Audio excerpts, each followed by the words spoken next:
종목 랭킹쇼 시간 출발해 보도록 하겠습니다. 오늘 시간은요, 항상 뉴지스탁 문호희 팀장이 함께하죠. 인사 나누면서 출발해 보도록 하겠습니다. 안녕하세요. 네, 안녕하십니까. 예, 한동안 이제 김지현 대리가 네. 이 자리를 좀 맡았었는데 제가 다시 복귀를 하게 됐어요. 어떻게 인사를 드려야 될지. 제가 잘 돌아오셨다고 해야 되나요? 아, 아니면, 그런가요? 네, 뭐 새해 복 많이 받으세요. 네, 새해 복 많이 받으시고요. 사실 제가 이제 머니투데이에 이렇게 몇 년 하다 보니까 저 말고 아침 방송 하던 사람들이 다 없어졌어요. PD부터 해가지고 네.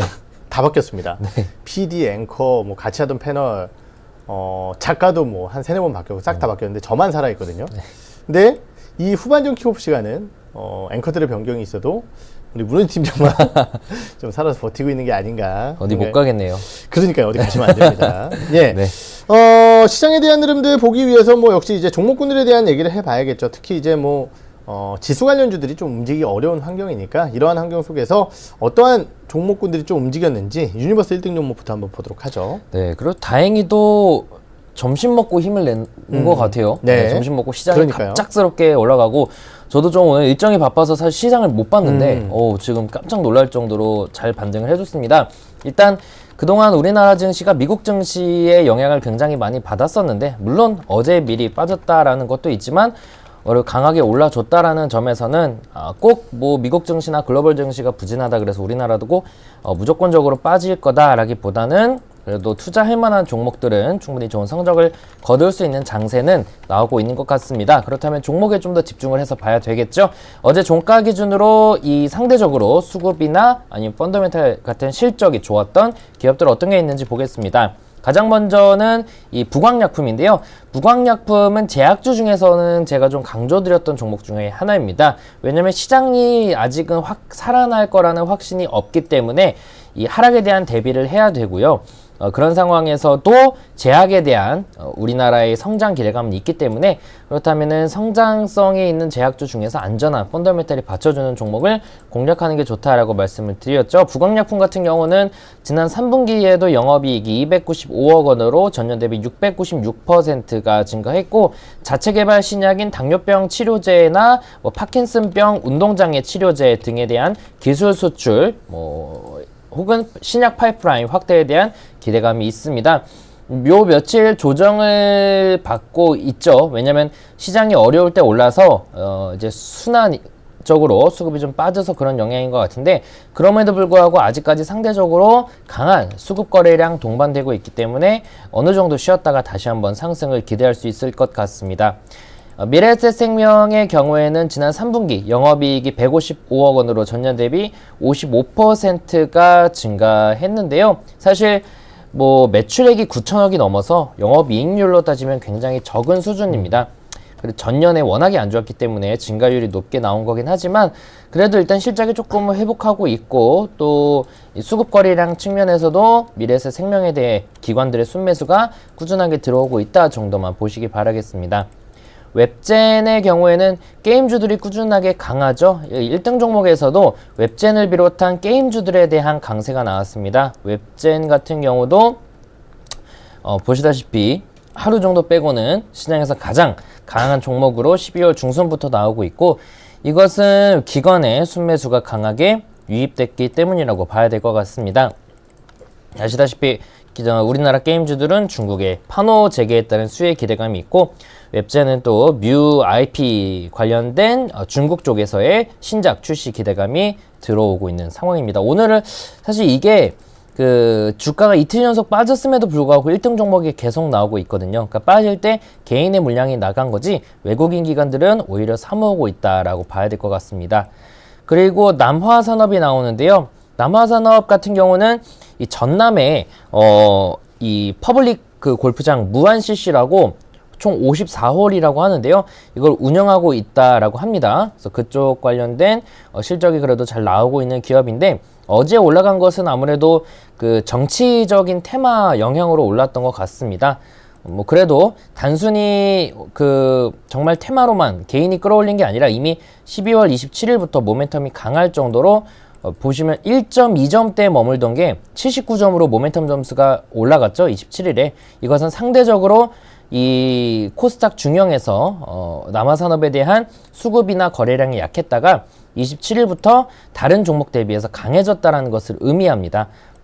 그래서 항상 이런 게 그냥 올라가는 것 같지만 대체적으로는 수급이나 거래량이 먼저 들어온다라는 거. 이것을 절대평가가 아닌 상대평가로 분석한다면 조금 시장에서 올라갈 종목들에 대한 예측이 가능하다라는 말씀 드리겠고요. SP월세 같은 경우는 요새 가장 핫한 수소 테마주 중에 하나입니다. 동사는 이 건물용, 발전용 수소 연료 전지를 제조 판매하는 기업인데요. 지난 2018년 영업이익은 전년 대비 11% 정도 증가한 것으로 예상이 되고 있습니다. 보시면 SP월셀 뿐만 아니라 네오팩트도 그렇고 이 신규 상장 종목들의 흐름이 요새 상당히 좋습니다. 아무래도 2018년도에 새롭게 상장했던 기업들이 거의 대부분이 힘을 못 썼거든요. 몇몇 바이오 종목을 빼고는요. 근데 2019년 들어서면서부터 IPO 대여라고도 하죠. 대형 기업들의 상장이 기대되면서 그동안 좀 이 저평가받았던 이런 신규 상장 종목들이 다시 올라가고 있습니다. 그래서 관련된 종목들 관심을 가져보시면 좋겠고요. 특히나 그 중에서도 이 정고점에 대한 돌파 기대감이 있는 종목들 돌파한다면은 안정적인 상승이 보통 나와서 SP월셀도 그런 위치에 있다고 보실 수 있는 종목입니다. 네오팩트 같은 경우도 마찬가지입니다. 동사도 상장하지 얼마 안 됐습니다. 11월 말에 상장했고요. 요 만원대를 뚫어준다면은 추가적인 상승 기대할 수 있겠고, 요 만원까지의 갭도 충분히 달성할 가능성은 높다라고 보이고 있습니다. 동사는 오는 2월 달에 미국 버지니아주 리치몬드시에 의료 전문 법인을 설립하고 뇌졸중 홈 재활 시장을 공략한다라고 합니다. 이어서 종합점수 쪽에서도 볼 텐데요. 위에 봤던 건 위에 봤던 게 종합입니다. 종합이고, 종합이라는 것은 수급 거래량도 좋고 실적도 좋은 거고요. 아래는 모멘텀, 펀더멘탈, 실적은 안 보고 이 수급 거래량만 좋은 종목들을 보는 건데요. 한국항공우주나 LIG 넥스원, i3 시스템 같은 방산주들이 나오고 있습니다. 근데 이것도 단순히 어제 올랐기 때문이 아니라 이미 얼마 전부터 수급 거래량이 강해지는 모습을 보여줬습니다. 그러면서 최근에 반등이 나오고 있고, 방산주들은 김정은 위원장의 신년사 영향도 있겠고, 또 중국에서 달 탐사선이 달 뒷면에 착륙했다라는 소식도 있고 등등등. 그리고 대체적으로 종목들이 많이 떨어졌다라는 부분도 있어서 바닥권에서 반등이 나오고 있는 모습이겠고요. 그 다음 네페스 같은 경우는 3분기까지 실적이 좋지는 않았지만 앞으로 올해 들어서는 실적이 좀 회복할 것이라는 기대감에 수급이 들어오고 있습니다. 마지막 나무가 같은 경우는 제가 카메라 모듈 기업들, 특히나 작년 말에는 세코닉스 같은 종목들을 좀 강조드렸는데요. 카메라 모듈에 대해서는 꽤 강한 긍정적인 의견들을 많이 드리고 있습니다. 왜냐면 대체적으로 주가가 많이 빠졌고 앞으로 카메라 모듈이 쓰일 곳이 많죠. 핸드폰에도 이제는 듀얼이 아니라 트리플 카메라가 들어가고, 사물 인터넷 대부분의 사물이 카메라가 들어갈 거고, 자동차에도 카메라가 많이 들어갈 거고, 그래서 관련된 종목들에 대한 성장 기대감을 말씀드리고 있는데요. 나무가가 또 나왔습니다. 그래서 이런 최근에 수급 거래량이 유입되고 있다는 점까지 보고 좀 더 확장시켜서 카메라 모듈에 관련된 기업들에 대한 재관심 가져봐도 좋을 것 같습니다.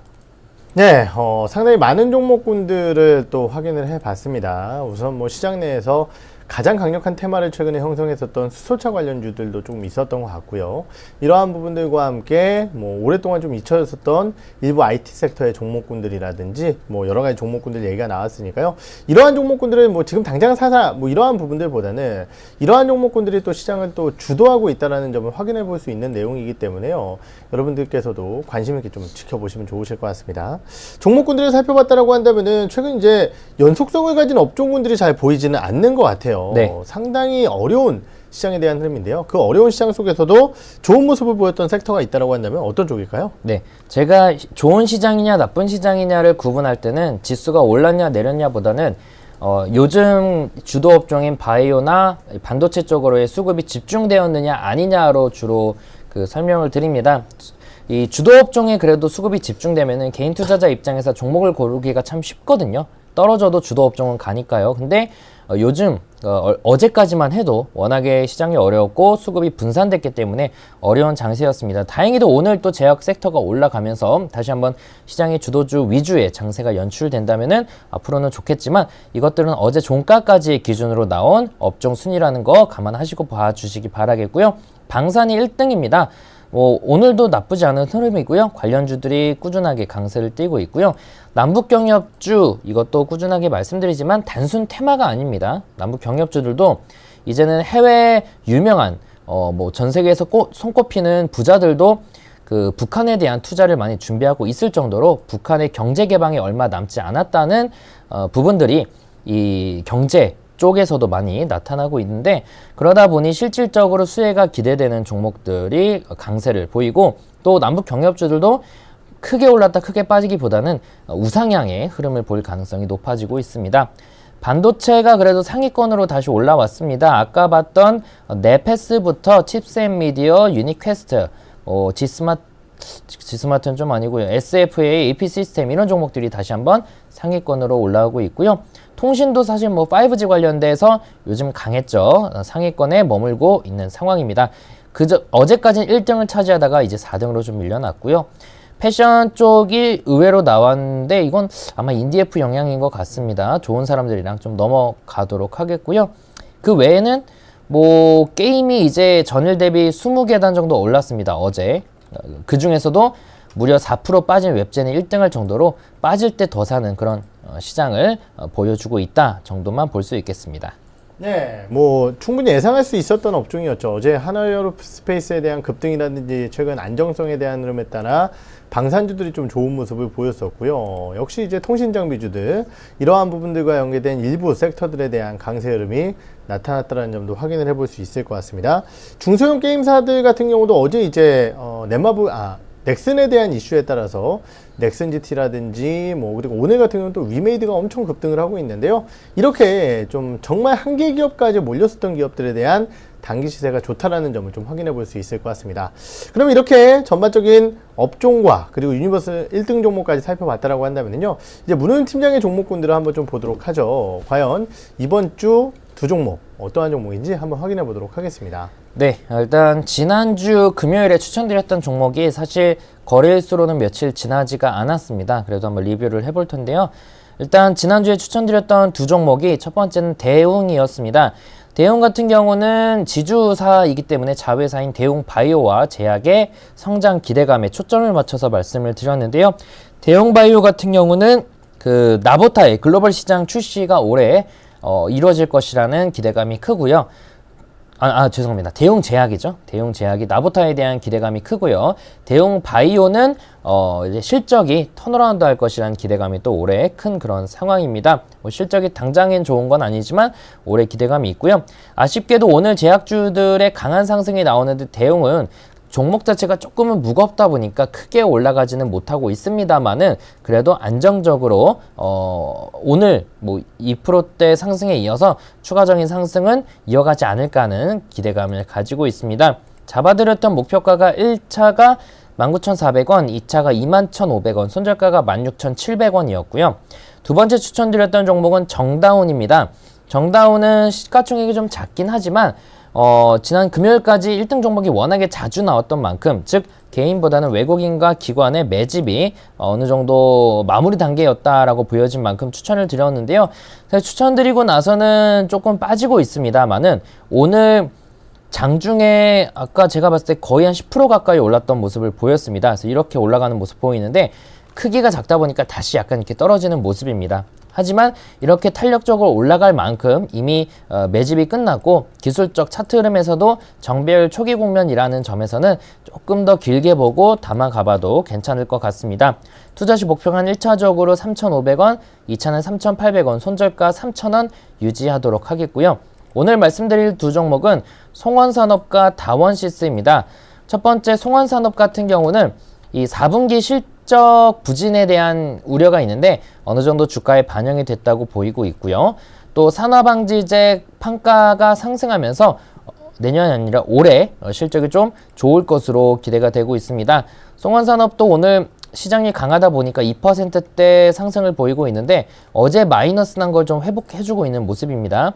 송원산업도 보시다시피 과거에 비해서는 주가가 많이 올라간 건 있지만 지난 2018년 4월 3만원 대비해서는 주가가 거의 절반까지 떨어졌다가 올라가기 때문에 어느 정도 요 정도 가격 선까지는 충분히 올라가지 않을까 하는 기대감에 말씀을 드리는 거겠고요.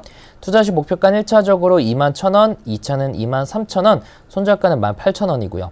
두 번째는 다원시스입니다. 다원시스 같은 경우는 이 전동차를 비롯해 전 사업 부분의 성장이 기대되고 있는데요. 얼마 전에 큰 이슈가 있었죠. 한국철도공사로부터 약 2,468억 원 규모의 간성형 전기동차 관련된 구매 낙찰자로 선정이 됐고 이 금액은 2017년 연간 매출의 221%라고 합니다. 2배가 넘는 금액이죠. 이뿐만 아니라 핵융합발전 전원장치 사업과 IT 플라즈마 사업에 대한 성장 기대감 유효하고요. 또 자회사 제2의 신라진이라고도 불리우기도 하는데 다원메닥스의 의료용 가속기를 이용한 암 치료기 개발이 올해 본격화될 것으로 기대가 되고 있습니다. 투자시 목표가 1차적으로 17,800원, 2차 19,500원, 손절가 15,400원을 잡을 수가 있겠고요. 다원시스 같은 경우도 보시면은 수급이 꾸준하게 들어오는 건 아니지만 11월까지는 좀 그랬지만 그 이후에 끊기다가 요즘 들어서 간간히 들어오고 있고 또 조금 더 길게 보면은 2014년도에는 5,000원대였지만 지금 3만원대까지 찍었다가 다시 만원 지지하고 또 15,000원 어느 정도 지지해주고 있기 때문에 단계적으로 2만원까지 첫째 볼 수 있겠고요. 그 이상까지도 한번 기대해 볼 수 있는 특히나 철도 관련주기 때문에 남북 경협에 대한 기대감도 가져볼 수 있을 것 같습니다. 네, 오늘 관심주로서는 단기적으로 좀 급격하게 눌렸었던 결국 이제 화학주들에 대한 하락과 함께 이겨내지 못했었던 대표주자라고 할 수 있는 송원산업인데요. 송원산업 유가 빠지면 원재료 가격 하락합니다. 이러한 부분들 반영된다고 한다면 좋아질 수 있겠죠. 조금씩 바닥을 좀 탈피하고 있고요. 다원시스 같은 경우도 최근 좀 좋은 기대 요인들을 좀 가져가고 있는 것 같아요. 그러한 부분들에 따라 다음 주에는 송원산업과 다원시스 두 종목 한번 기대를 해보도록 하겠습니다. 마지막으로는 우리 뉴지스탁의 젠마켓 포트폴리오에서 지난주 이번 주였죠. 한 주 동안 양호한 모습을 보였었던 포트 혹은 특징적으로 좀 짚어봐야 될 포트폴리오가 있는지 한번 살펴보도록 하겠습니다. 네, 일단 또 한 해가 지났기 때문에 지난 2018년도에 수익이 괜찮았던 전략들 몇 개 볼 텐데요. 이것들은 감사하게도 전략 복사가 가능하게 오픈을 해주신 전략들이 한해서입니다. 사실 대부분이 오픈을 안 해주셨고 거기서 좋은 수익률이 더 많이 나왔는데 그래도 오픈이 된 전략들도 지난해 190%대 수익이 나온 것들도 많았으니까 이런 것들 여러분들이 다 공짜로 복사해 가서 쓰실 수가 있거든요. 한번 보겠습니다. 첫 번째 작년 190% 수익이 난 전략인데요. 그래프가 매우 안정적입니다. 올라가고 있고 MDD가 31%대이기는 하지만 시장이 워낙 변동폭이 컸기 때문에 그래도 잘 수익이 났다고 보고 있고요. 이 전략에서는 현재 기준에서 추천하는 종목들로는 장원테크, 좋은 사람들, 에코바이오, 인디에프, 신원 이런 종목들이 있겠습니다. 이런 종목들 한번 관심 가져볼 수 있겠고요. 그리고 나서는 또 밑으로 내려가서 좀 다른 성격의 뭐가 있는지 보면은 글러핑 스타 퀀트라는 것도 있는데 이거는 지난 1년 동안에는 50% 정도 수익이 났네요. 그래서 아마 퀀트 이론에 의해서 근데 종목이 똑같네요. 이건 좀 넘어가도록 하겠고요. 그리고 대시세 찾기라는 것도 있는데 1년간 40% 정도의 수익입니다. 이 전략 같은 경우는 오늘 3일기업공사부터 보령제약까지 이런 종목들이 매수 가능하다라고 나오고 있고요. 52주 신저가 로직을 공략하는 전략인 것 같습니다. 이 전략 같은 경우는 신저가가 난 종목들을 공략하는 건데 요즘 시장에서 사실 많이 빠진 종목이 단기적으로 급등하는 경우가 많았거든요. 그런 측면에서는 신한부터 세아 특수강 같은 종목들이 있으니까 사실 다양한 성향들의 전략들이 좋은 성과들을 보이고 있는데 여러분들의 성향에 맞는 전략을 복사해서 한번 참고해 보시면 도움이 될 것 같습니다. 네, 이렇게 마지막으로 젠마켓 포트폴리오론까지 살펴봤습니다. 굉장히 다양한 포트폴리오들이 지금 운영이 되고 있죠. 여기서 여러분들의 입맛에 맞는 성향을 보유한 종목군들을 좀 보유한 포트폴리오들을 좀 관심 있게 지켜보신다라고 한다면은 시너지를 좀 발휘할 수 있지 않을까라는 판단이 드네요. 예, 이렇게 오늘 관심주와 그리고 마지막 젠마켓 포트폴리오까지 살펴보면서 우리 뉴스탁 종목 랭킹쇼 시간은 마무리 지어보도록 하고요. 함께 해주신 문호준 팀장과는요 인사 나눠보도록 하겠습니다. 감사합니다. 네, 수고하셨습니다.